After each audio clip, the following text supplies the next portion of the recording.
Death Warmed Over, The Cases of Dan Shamble, Zombie P.I. by Kevin J. Anderson. Read by Kevin J. Anderson. Dedication. To Mike Resnick, whose sense of humor is always dead on.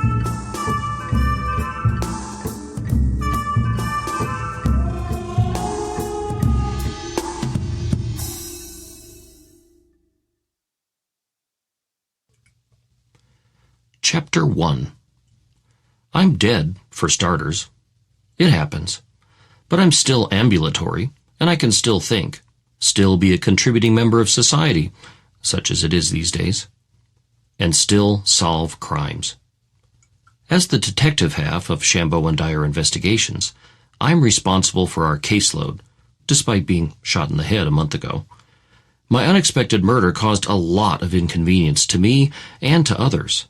But I'm not the sort of guy to leave his partner in the lurch. The cases don't solve themselves. My partner, Robin Dyer, and I had built a decent business for ourselves, sharing office space with several file cabinets full of pending cases, both legal matters and private investigations. Although catching my own killer is always on my mind, paying clients have to take priority.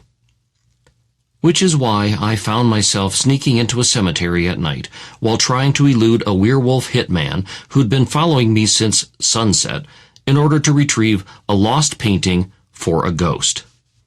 Just another day at work for me. The wrought iron cemetery gate stood ajar with a welcome mat on either side. These days, visiting hours are round the clock, and the gate needs to stay open so that newly risen undead can wander out. When the gates were locked, neighbors complained about moaning and banging sounds throughout the night, which made it difficult for them to sleep. When I pulled, the gate glided open on well-oiled hinges.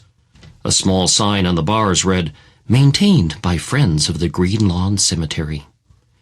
There were more than 100 ostentatious crypts to choose from, interspersed with less prominent tombstones. I wished I had purchased a guide pamphlet ahead of time, but the gift shop was open only on weekends. I had to find the Ricketts crypt on my own before the werewolf hitman caught up with me. The world's a crazy place since the Big Uneasy, the event that changed all the rules and allowed a flood of baffled unnaturals to return. Zombies, vampires, werewolves, ghouls, succubi, and the usual associated creatures. In the subsequent 10 years, the unnatural quarter had settled into a community of sorts, one that offered more work than I could handle. Now the quarter moon rode high in the sky, giving me enough light to see the rest of the cemetery. The unnatural thug, hired by the heirs of Alvin Ricketts, wasn't one of the monthly, full-moon-only lycanthropes. He was a full-time, hairy, surly beast, regardless of the time of the month. Those are usually the meanest ones. I moved from one crypt to the next, scrutinizing the blocky stone letters. The place was quiet, spooky, part of the ambiance. You might think a zombie, even a well-preserved one like myself, would feel perfectly at ease in a graveyard. After all, what do I have to be afraid of? I can still get mangled, for one thing. My body doesn't heal the way it used to, and we've all seen those smelly, decomposing shamblers who refuse to take care of themselves, giving zombies everywhere a bad name. And werewolves are experts at mangling. I decided I wanted to avoid that, if possible. Even undead, I remain as handsome as ever, with the exception of the holes left by the bullet, the largish exit wound on my forehead, and the neat round one in the back of my head, where some bastard came up from behind, pressed the barrel of a .32 caliber pistol against my skull, and popped me before I got a good look at him. Fortunately, the low, slouched fedora covers the big hole, for the most part. In the broader sense, the world hasn't changed much since the Big Uneasy. Most people go about their daily lives having families, working jobs, but though a decade has passed, the law, not to mention law enforcement, still hasn't caught up with the new reality. According to the latest statistics by the DUS, the Department of Unnatural Services, about 1 out of every 75 corpses wakes up as a zombie, with the odds weighted heavily in favor of suicides or murder victims. Lucky me to be on the interesting side of statistics.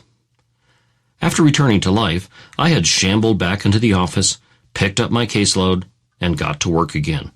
Same as before, sort of. Fortunately, my zombie status isn't necessarily a handicap to being a private detective in the unnatural quarter. As I said, the cases don't solve themselves. Days of investigation had led me to the graveyard. I dug through files, interviewed witnesses and suspects, met with the ghost artist, Alvin Ricketts, and separately with his indignant, still-living family. Despite Robin's best mediation efforts in the offices, the ghost and the living family refused to speak to each other. Alvin Ricketts was a successful pop culture painter before his untimely demise, attributable to a month's worth of sleeping pills washed down with a full bottle of 21-year-old single malt. No sense letting it go to waste. The ghost told me he would have taken more pills, but his insurance had only authorized a 30-day supply, and even in the deep gloom of his creative depression, Alvin had, on principle, refused to pay the additional pharmacy charge. Now, whereas 1 in 75 dead people returns as a zombie, like myself, 1 in 30 comes back as a ghost. Statistics again heavily weighted toward murder victims and suicides. Alvin Ricketts, a pop art genius, had suffered a long and debilitating creative block. Artistic constipation, he called it. Feeling that he had nothing left to live for, he took his own life. And then came back. His ghost, however, found the death experience so inspirational that he found a reawakened and vibrant artistic fervor. Alvin set about painting again, announcing he would soon release his first new work with great fanfare. His grieving family was less than enthusiastic about his return to painting, as well as his return from the dead. The artist's tragic suicide, and the fact that there would never be more Alvin Ricketts paintings, had caused his existing work to skyrocket in value, until the ghost's announcement of renewed productivity made the bottom fall out of the market. Collectors waited to see what new material Alvin would release, already speculating about how his artistic technique might have changed in his post-death period. The Ricketts family sued him, claiming that since Alvin was dead and they were his heirs, they now owned everything in his estate, including any new or undiscovered works and the profits from subsequent sales. Alvin contested the claim.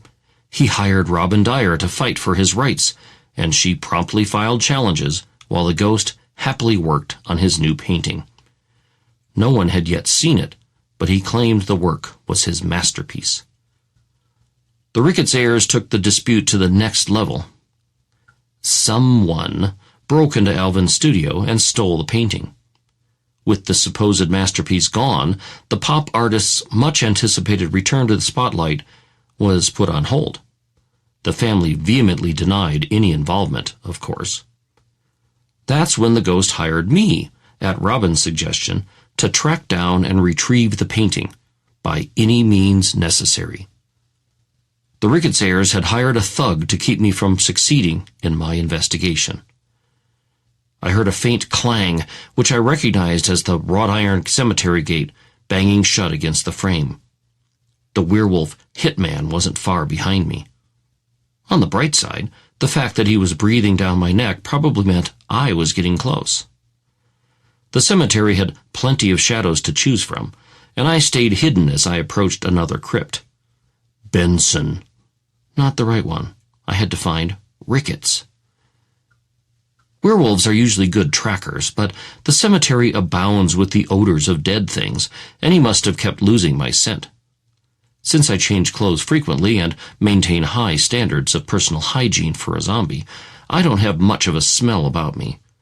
Unlike most unnaturals, I don't choose to wear colognes, fancy specialized unnatural deodorants, or perfumes. I turned the corner in front of another low stone building, fronted by stubby Corinthian columns. Much to my delight, I saw the inhabitant's name, Ricketts. The flat stone door had been pried open, the caulking seal split apart. New rules required quick-release latches on the insides of tombs now, so the undead can conveniently get back out. Some people were even buried with their cell phones, though I doubted they would get good service from inside. Can you hear me now? Now, if Alvin Ricketts were a zombie, he would have broken the seal when he came back out of the crypt. But since ghosts can pass through solid walls, Alvin would not have needed to break any door seals for his re-emergence. So why was the crypt door ajar? I spotted the silhouette of a large, hairy form loping among the graves, sniffing the ground, coming closer. He still hadn't seen me. I pulled open the stone door just enough to slip through the narrow gap into the crypt, hoping my detective work was right. During the investigation into the missing masterpiece, the police had obtained search warrants and combed through the homes, properties, and businesses of the Ricketts heirs. Nothing. With my own digging, I discovered a small storage unit that had been rented in the name of Gomez Ricketts, the black sheep of the family, and I was sure they had hidden the painting there. But when the detectives served their warrant and opened the unit, they found only cases and cases of contraband vampire porn, packaged as sick kiddie porn. Because the starlets were actually old-school vampires who had been turned while they were children, they claimed to be well over the legal age, in real years if not in physical maturity. Gomez Ricketts had been arrested for pedophilia/necrophilia, but he was out on bail. Even Robin, in her best legal opinion, couldn't say which way the verdict might go. More to the point, we didn't find the stolen painting in the storage unit. So I kept working on the case. Not only did I consult with Alvin's ghost, I also went over the interviews he'd given after his suicide. The ghost had gone into a manic phase, deliriously happy to put death behind him. He talked about awakening to find himself sealed in a crypt, his astral form rising from the cold physical body, his epiphany of throwing those morbid chains behind him. He had vowed never to go back there. That's when I figured it out. The last place Alvin would ever think to look for his painting was inside his own crypt, which was property owned by the Ricketts family, though a recent court ruling deemed that a person owned his own grave in perpetuity, a landmark decision that benefited several vampires who were caught in property rights disputes. Tonight, I plan to retrieve the painting from the crypt. I slipped into the dank crypt, hoping I could grab Alvin's masterpiece and slipped away before the werewolf figured out what I was doing. It should have been as quiet as a tomb inside, but it wasn't. I heard a rustling sound, saw two lamp-like yellow eyes blinking at me. A shrill nasal voice called out, "It's taken! This one's occupied! Go find your own!" "Sorry, I didn't mean to disturb you," I said. "You can't stay here." Zombies have good night vision, and as my eyes adjusted, I made out a grayish, simian creature with scaly skin. I'd heard that trolls sometimes became squatters inside empty crypts whose original owners had returned to an unnatural life. The troll inched closer. I carried my .38 revolver loaded with silver-jacketed bullets. I would use it if I had to, but a gunshot would surely bring the werewolf hitman running.